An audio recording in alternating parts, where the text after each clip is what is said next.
আসসালামু আলাইকুম। আপনারা এখন দেখছেন কুষ্টিয়া জেলার ঐতিহাসিক মিরপুর রেলওয়ে স্টেশন। এই স্টেশনটি আনুমানিক 1878 সালে প্রতিষ্ঠিত হয়।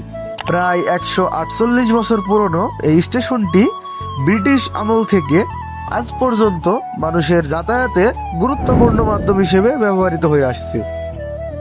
স্টেশনটির পরিবেশ বেশ শান্ত এবং মনোরম।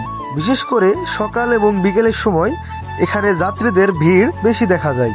অন্যান্য সব স্টেশনের থেকে এই স্টেশনটি তুলনামূলক একটু ছোট, কিন্তু ছোট হলেও এই স্টেশনটি এলাকার মানুষের জন্য খুবই গুরুত্বপূর্ণ। বর্তমানে এই স্টেশন দিয়ে প্রতিদিন আনুমানিক প্রায় 6 থেকে 8টি ট্রেন চলাচল করে। প্রতিদিন শত শত যাত্রী এই স্টেশনটি ব্যবহার করেন। ট্রেন আসা ও যাওয়ার সময় পুরো স্টেশন এলাকায় অন্যরকম একটি সৌন্দর্য পরিবেশ তৈরি হয়।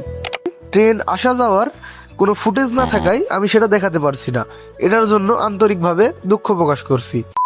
প্রায় 150 বছর পুরনো এই মিরপুর রেলওয়ে স্টেশন এখনো কুষ্টিয়ার মানুষের যাতায়াতে গুরুত্বপূর্ণ ভূমিকা পালন করে চলেছে। তো এটাই ছিল মিরপুর রেলওয়ে স্টেশন নিয়ে আমাদের আজকের ভিডিওটি ভালো লাগলে অবশ্যই লাইক, কমেন্ট এবং সাবস্ক্রাইব করবেন।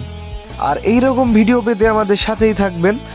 আর এরপর আমরা কোন এলাকায় যেতে পারি সেটা কমেন্ট করে জানিয়ে দিতে পারেন। আপনার পছন্দের জায়গাটির নাম আমাদের কাছে কমেন্ট করতে পারেন, যাতে পরবর্তীতে আমরা আপনার পছন্দের জায়গাটি ঘুরে দেখাতে পারি। সবাই ভালো থাকবেন। আল্লাহ হাফেজ।